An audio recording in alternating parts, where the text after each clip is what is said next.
میں جو آخری شخص آئے گا وہاں تک ان ساروں کی عقلیں ملا لی جائیں، حضور علیہ السلام کی عقل مبارک شریف کے مقابلے میں وہ ایسے ہی ہیں جیسے دنیا میں پوری ریت کے ذرات میں سے ایک ذرہ اٹھا لیا جائے۔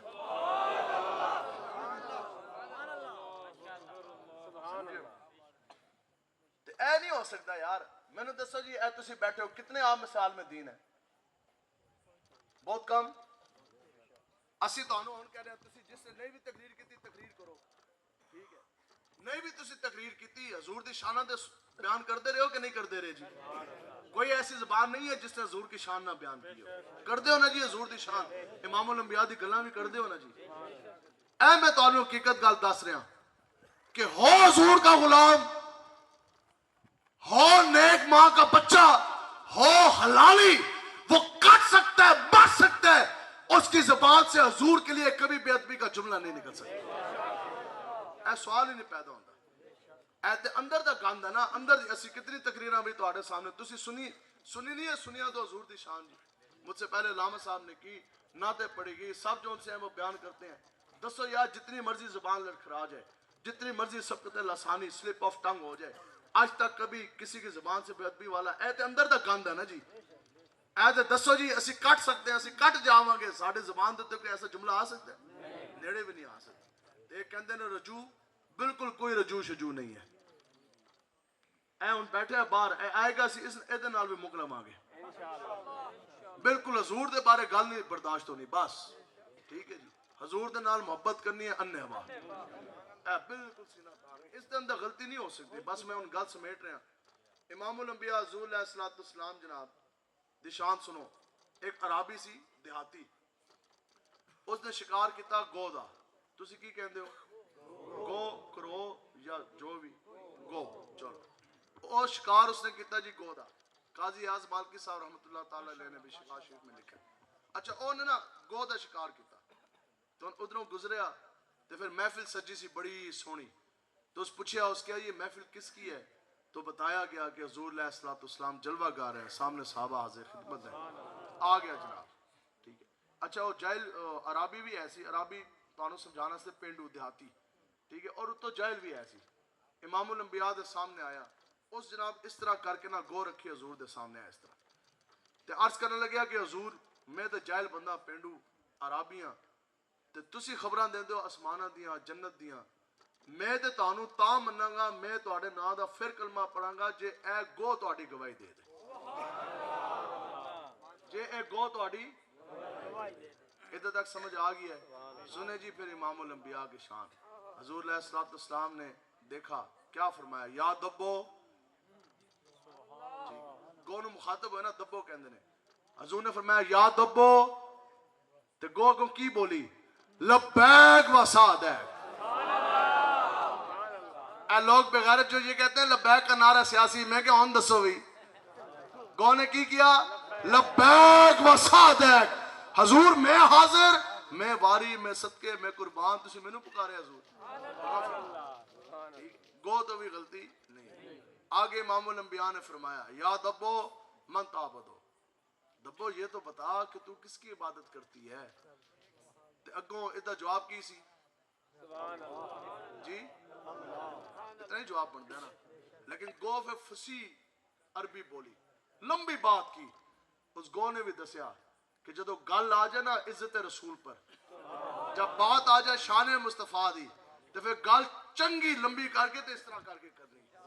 گو نے خالی اے نہیں کہ اللہ تبارک و تعالی، حضور نے فرمایا یا دبو من تعبدو، اے دبو بتا کہ تو کس کی عبادت کرتی؟ عرض کی حضور میں اس رب کی عبادت کرتی ہوں جو عرش عظیم کا مالک ہے، جس کی بادشاہت زمینوں میں، جس نے سمندر کے اندر راستے بنائے، جنت اس کی رحمت کا مظہر، جہنم اس کے غضب کا مظہر۔ یہ تو ہو گیا لا الہ الا اللہ۔ سنے جی آگے حضور نے فرمایا یا دبو من انا، بتا کہ میں کون ہوں؟ آگے سے دبو بولی انت رسول رب العالمین و خاتم النبیین۔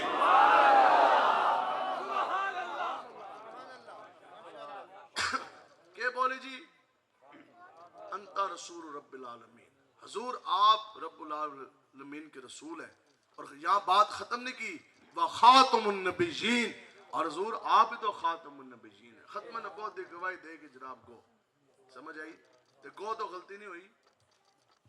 تے کالے کوٹ والے بغیر چیف جسٹس تو غلطی ہوگی اے گل نہیں منن ہو سی ہاں اے گل کسی صورت کسی زاویے میں یہ بات ماننے نہیں ہو سکتی ٹھیک ہے اب ملتا ہے کیا کیا ایک بار در مصطفیٰ پر آ کے تو دیکھ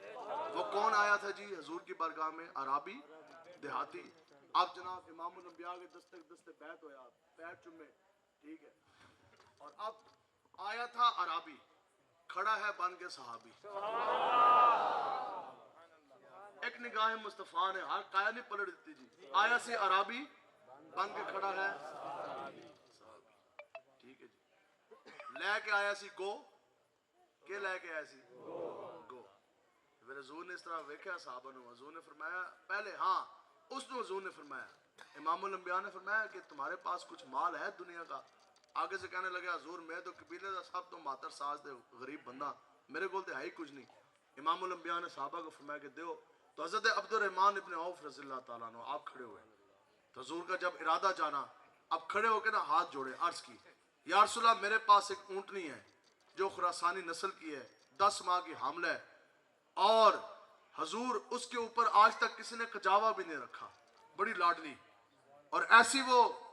اونٹنی ہے کہ جب حضور وہ بھاگتی ہے نا پھر اس کی رفتار تک کوئی پہنچ نہیں سکتا تو یا رسول اللہ بڑی قیمتی اونٹنی ہے تبوک کے موقع پہ مجھے ملی تو حضور یہ آپ کی بارگاہ میں حاضر ہے اے میں پیش کر دیتی تھی تسی اپنے غلام نو پیش کر اپنے غلام نو عطا کر دے اب لے کے ایسی گو تو لے کے کی جا رہے ہیں ٹھیک ہے تو پھر جنہوں نے دیتی انہوں کی حضور نے کچھ نہیں دیتا جی ہے کہ سرکار کا در ہے در شاہاں تو نہیں جو مانگ لیا اور بھی تو کچھ مانگ ٹھیک اب امام الانبیاء نے کیا فرمایا آپ نے فرمایا کہ عبد الرحمن بن عوف تو نے اپنی اونٹنی کے اوصاف بیان کیے تو میں کیا تجھے اس اونٹنی کا حال نہ سناؤں جو روز قیامت اللہ تعالیٰ تجھے اس اونٹنی کے بدلے میں دے عزت ہے جو بندہ ایک اونٹنی دے تو رب اس کو اتنا عطا کرتا ہے تو جو بندہ آپ کی طرح پوری جوانی حضور کے نام لگا دے جنہا بندہ پورے معاشرے کے سامنے کھڑا ہو جائے جس بندے کی نیت ہی ہوئے یار کدے موقع بنے سے ہی اسی اپنی جان میں حضور دے نال نچھاور کر دیاں گے اے تے اونٹنی دتی او بھی ویکھ کے تسی تے حضور دے نال عشق کردے ہو بن دیکھے ٹھیک ہے جی تو پھر امام الانبیاء نے فرمایا میں تجھے اس اونٹنی کا حال نہ سناؤں جو روز قیامت اللہ تبارک و تعالیٰ تجھے عطا فرمائے گا سنے جی امام الانبیاء نے فرمایا حضور نے فرمایا عبد الرحمن بن عوف سن کہ اللہ تعالیٰ تجھے روز قیامت وہ اونٹنی دے گا کہ جس کے پیٹ جنتی موتیوں سے جھرا ہوگا جس کی اگلی ٹانگیں پچھلی ٹانگیں وہ زرد اور لال زمرد سے جنتی پتھروں ہیروں سے جناب اس طرح بھی جھری ہوں گی تو پھر انہوں نے کی کیا سی عبد الرحمن بن عوف نے کہ میری وہ اونٹنی ہے جس کے اوپر آج تک کجاوا کسی نے رکھا نہیں حضور نے فرمایا جو تجھے اونٹنی ملے گی اس کے اوپر جنتی ریشم کا کجاوا ہوگا آگے کیا عرض کیا تھا حضور جب میری اونٹنی نستی ہے نا اتنی تیز رفتار اس تک کوئی پہنچ نہیں سکتا حضور نے فرمایا جو اونٹنی تجھے ملے گی تو اس کے اوپر بیٹھے گا وہ اونٹنی بجلی سے زیادہ تیز رفتار سے تجھے پل صراط پار کروا دے گی لوگوں نے ویکھیا نا او دو گو لے کے ایسی تے کتنی سونی اونٹنی لے کے جا رہا حضور نے فرمایا جب تو اس اونٹنی کے اوپر بیٹھے گا نا یہ پوری دنیا تجھے اس طرح کر کے دیکھے گی اسی اس دن حضرت عبد الرحمن بن عوف نے اس طرح سے کر کے دیکھاں گے تو ایک اونٹنی دی جنت میں کیا مقام پایا جی اے سمجھ آگئی آپ کا لقب ہے تاج الرحمان ٹھیک ہے آپ دے بارے میں مشہور ہے یہ تو آپ نے مقولہ سنا نا آپ کے ساتھ حقیقتاً اس طرح ہوتا سی کہ آپ مٹی کو ہاتھ ڈالتے تھے مٹی بھی سونا بن جاتی تھی جتنے زیادہ صدقے خیرات تیز ہوا تو بھی زیادہ آپ دیندے سن اس دے باوجود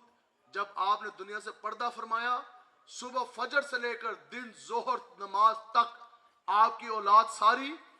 آپ کے سارے خادم کتابیں لے کے کلاڑیاں لے کے